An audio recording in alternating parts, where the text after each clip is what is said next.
What's up, my friends, and welcome back to the Influence Exchange. Before we get into today's episode, I just want to say thank you. Thank you for pressing play. Thank you for watching on YouTube. Thank you for listening on Apple and Spotify podcasts and every platform where the show shows up. I don't take that lightly. Your time matters, your attention matters, and the fact that you're here choosing growth, reflection, and real conversations means more than you know. With Valentine's Day around the corner, I want to slow things down for a moment and talk about something that goes deeper than cards, gifts, or one-day gestures. This episode isn't about romance.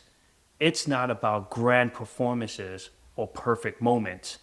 It's about something far more real. It's about how you love. Not what you say, but what you constantly bring. Because love isn't just a feeling, it's a pattern.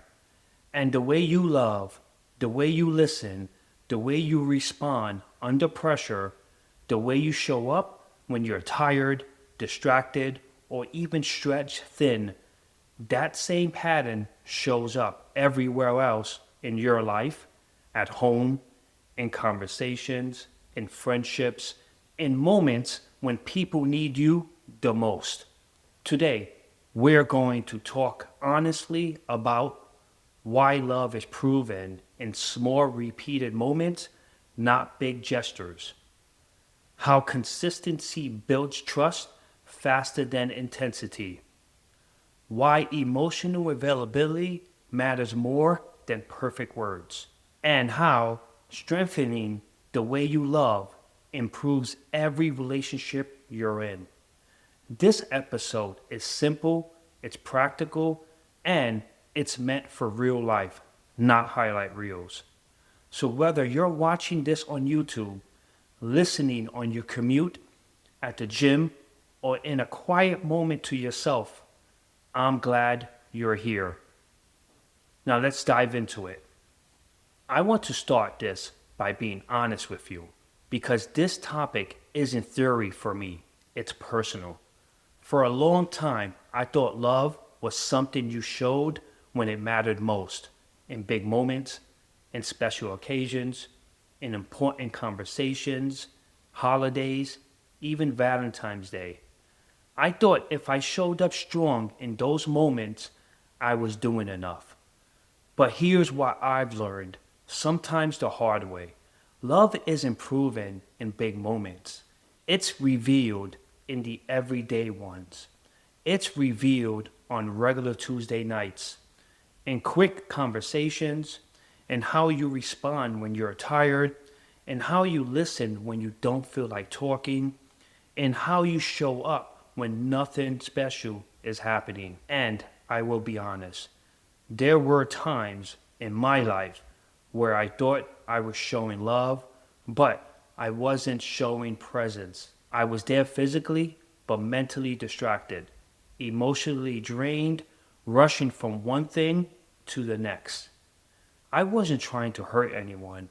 I wasn't being careless on purpose. I was just busy, tired, focused on responsibilities, and that's when it hit me.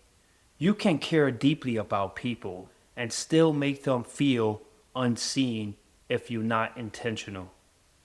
That realization changed the way I look at relationships because love isn't just what you feel, it's what people experience around you. It's how safe someone feels talking to you. It's whether they feel rushed or respected. It's whether your presence feel calm or distracted. It's whether your tone invites conversations or shut it down. And here's the part most of us don't talk about. We don't lose relationships because we stop caring. We lose them because we stop being consistent. We stop listening the same way. We stop checking in. We stop noticing small shifts. We assume people know we feel instead of showing them. That's why this matters to me, because I've learned that people in your life don't need perfection. They don't need dramatic gestures. They don't need you to have all the right words. They need you present. They need you reliable. They need you emotionally available, even in small doses. And Valentine's Day is a good reminder of this, not because of the cards or gifts, but because it reminds us to ask, how do I show love on ordinary days? Do people feel heard when they talk to me? Do they feel valued when I'm busy? Do they feel supported when I'm stressed? Do they feel like they matter, not just when it's convenient? Because the truth is, love isn't loud, love is consistent. And once I understood that, I stopped trying to prove love with moments and started building it with habits. And that shift, it changed everything. Now, let's talk about something real. Most relationships don't fall apart because of one big mistake. They don't break because of one argument, one bad day, or one high season. They fade because of small, repeated moments. And that's important to understand. Because if love broke in big, obvious ways, it would be easier to fix. But it usually doesn't. It breaks quietly.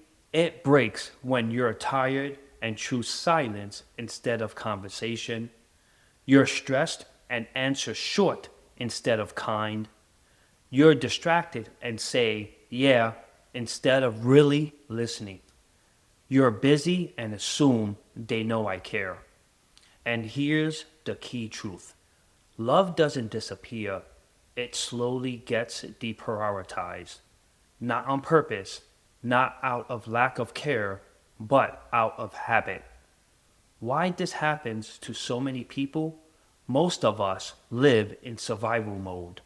We're trying to keep up at work, manage responsibilities, handle stress, make it through the day. So we give our best energy to deadlines, meetings, problems, pressure, and then we get home and we're empty.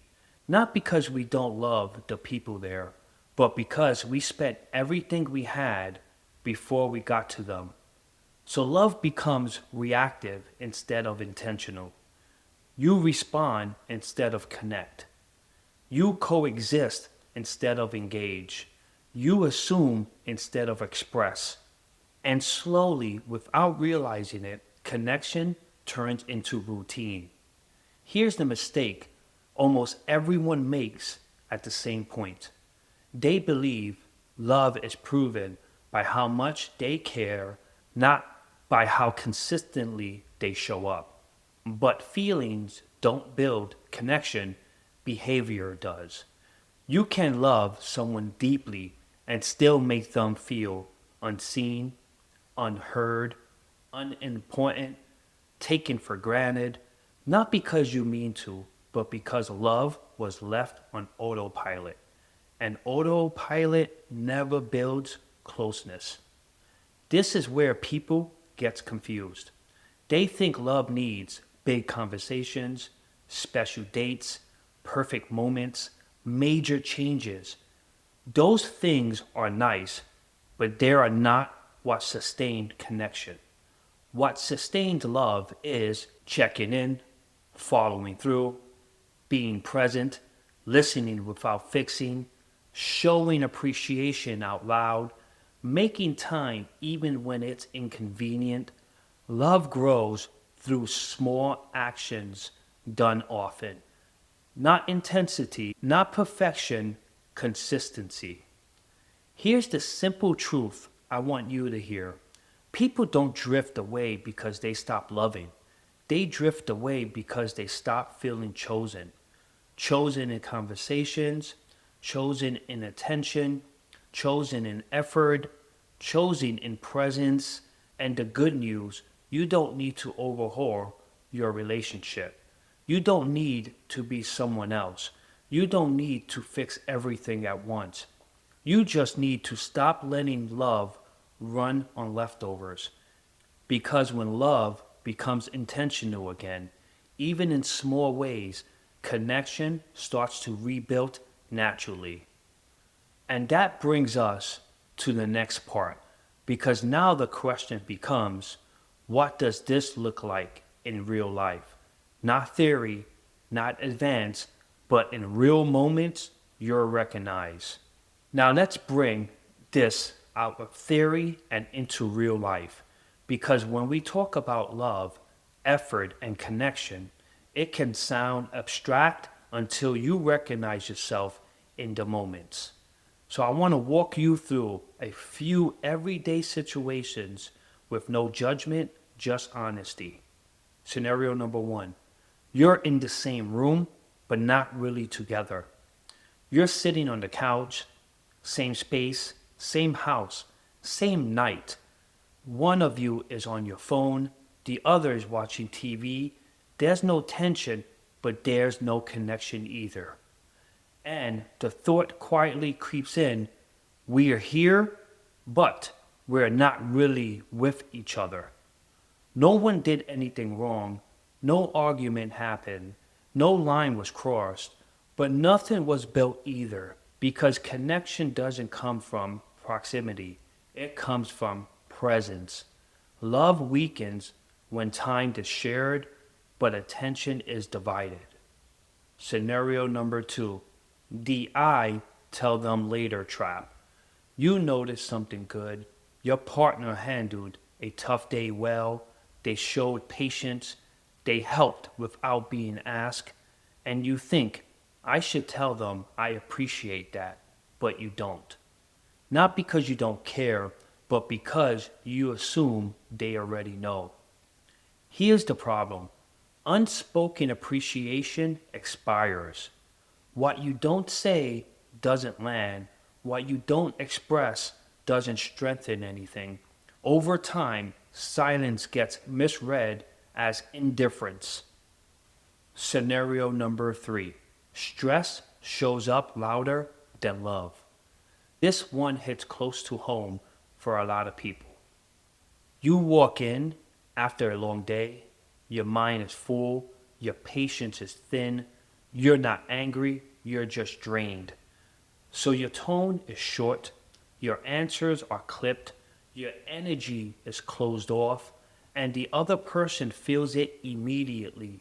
Not because you're sensitive, but because energy speaks before words do. Stress becomes the loudest thing in the room, and love goes quiet. Scenario number four: the quiet scorekeeping. Nobody talks about this one, but it's real. You start noticing, I'm the one reaching out, I'm the one making the effort, I'm the one trying, and slowly, without meaning to, you start keeping score, not to win, but to protect yourself. The problem is, scorekeeping replaces connection with resentment. Love isn't supposed to feel like a competition, but it often turns into one when effort feels one sided.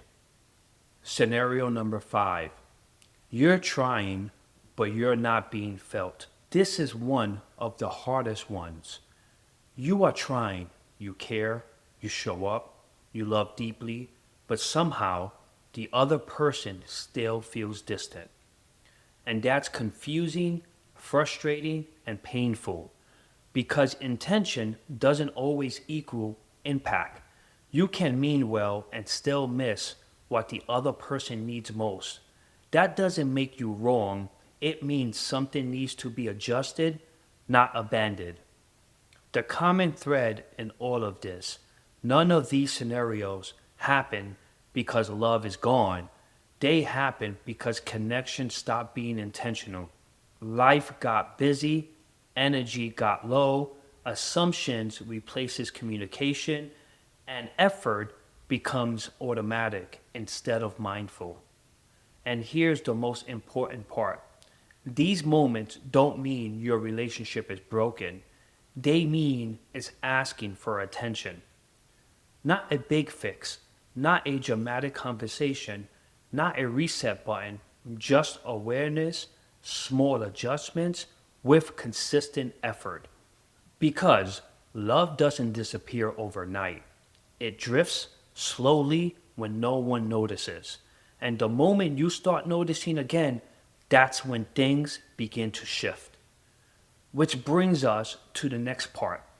If these moments feel familiar, what do you do next? How do you reset without overwhelming yourself?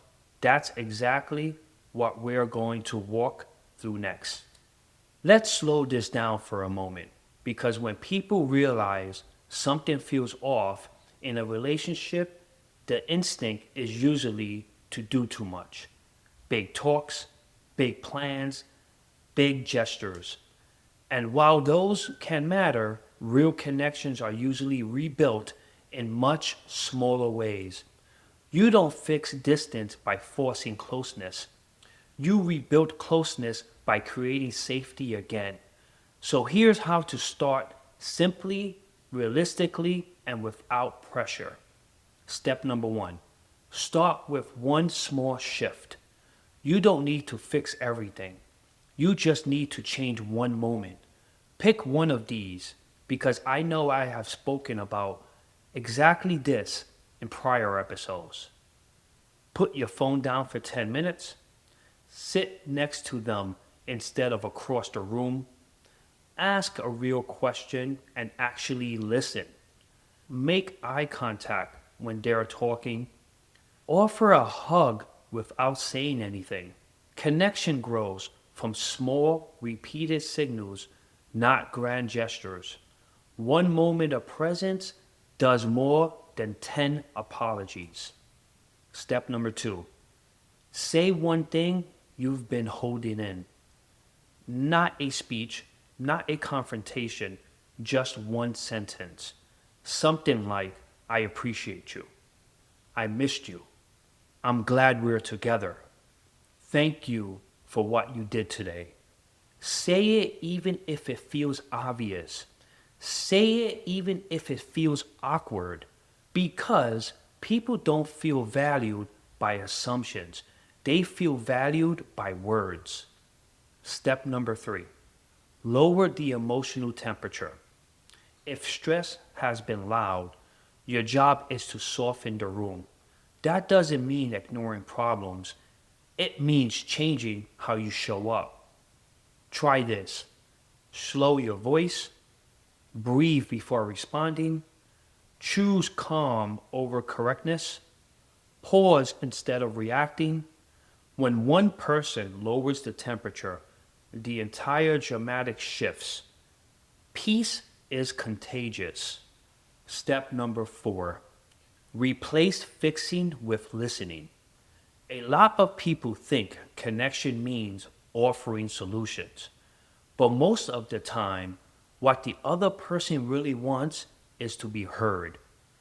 So the next time they ask, don't interrupt, don't correct, don't defend, don't explain, just listen. And if you respond, try saying, that makes sense. I can see why you feel that way. Thank you for telling me. Listening without fixing builds trust faster than advice ever will. Step number five, show up consistently, not perfectly. This is the part that matters most. Connection isn't rebuilt in one conversation. It's rebuilt when effort becomes predictable again. Small things done often are a good morning text, a check in during the day, a moment of appreciation at night, sitting together before sleep, asking, how are you really? Consistency creates safety. Safety creates closeness. You don't need to be perfect, you just need to be reliable. What to remember moving forward. If things feel distant, it doesn't mean love is gone. It usually means life got loud, stress took over, effort became automatic, presence faded quickly, and the good news is what drift slowly can be rebuilt intentionally, with no pressure, no performance, and no pretending. Just awareness, small actions, and the decision to show up again. Which leads us into the final piece. How do you carry this forward? Not just on Valentine's Day, but in everyday life. That's what we'll close with in the next topic. Valentine's Day gets a lot of attention. There are cards, there are dinners, there are posts and pictures, but real connection doesn't live on one day. It lives in the days that come after. Because love isn't built on moments that are planned, it's built on moments that are repeated. And this is where most people struggle, not because they don't care, but because life gets busy again when work picks up. Stress returns, schedules fill, energy drops. So the question becomes, how do you keep connection alive when life is loud? Let's make this simple.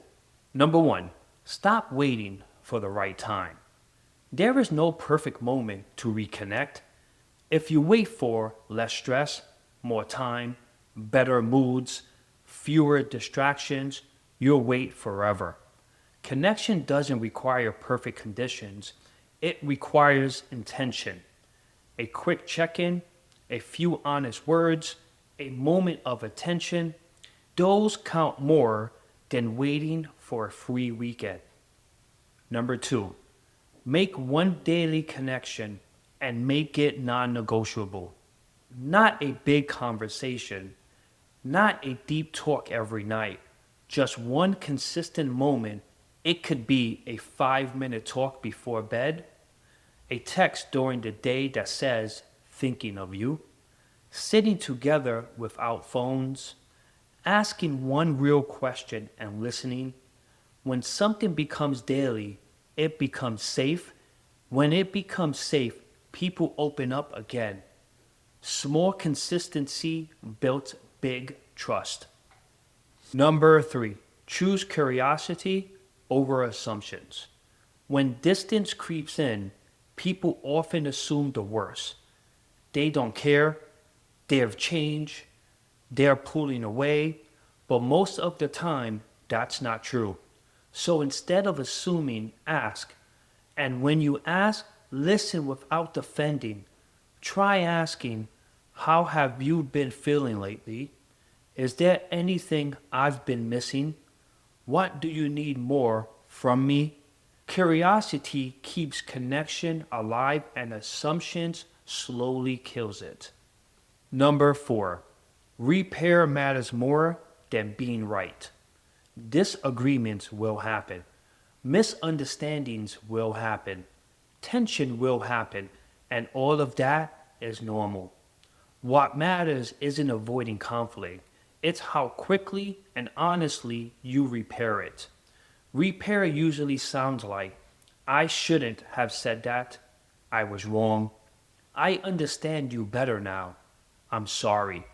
Apologies don't make you weak, they make the relationship stronger. Number five, remember, love is a practice, not a feeling.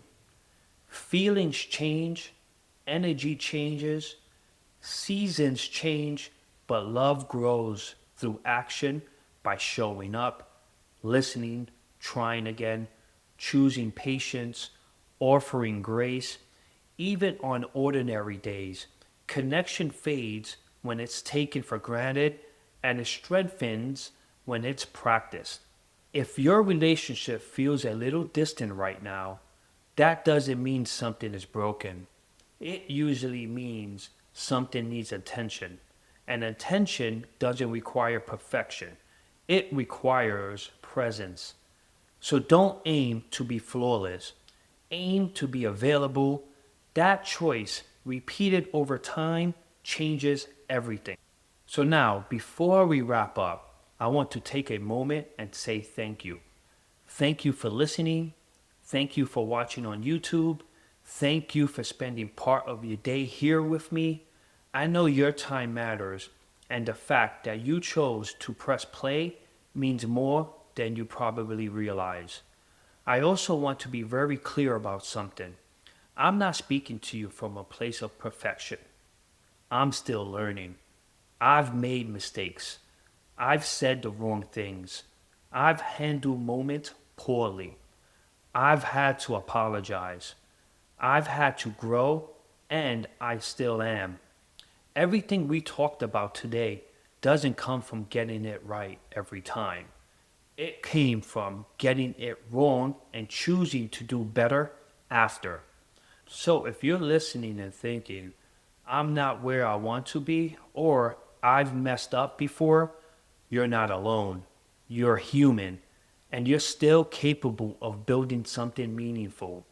Connection isn't about being perfect, it's about being honest, it's about showing up again, it's about choosing effort over ego, and that's something we can all keep working on. I also want to say this directly. If something from this episode hit home, if you have a story, if you're working through something in your own life or relationship, or if you just want to have a real honest conversation, I would love to hear from you. And I would love to have listeners come on the show because this space isn't just for me talking, it's for real stories, real growth, and real people. You can reach me directly, send me a DM on Instagram or TikTok at The Influence Exchange, or click on the links in the episode description to message me directly. My final thought: Valentine's Day will pass, the cards will be put away, the post will stop showing up, but the work of connection continues. So take one thing from today, just one, and practice it. Not perfectly, just intentionally. Thank you for being here. Thank you for growing with me. And thank you for being part of this journey. Subscribe, leave a review, and remember, your influence grows every time you choose courage over comfort. I'm JV. Stay curious, stay consistent, and keep influencing others.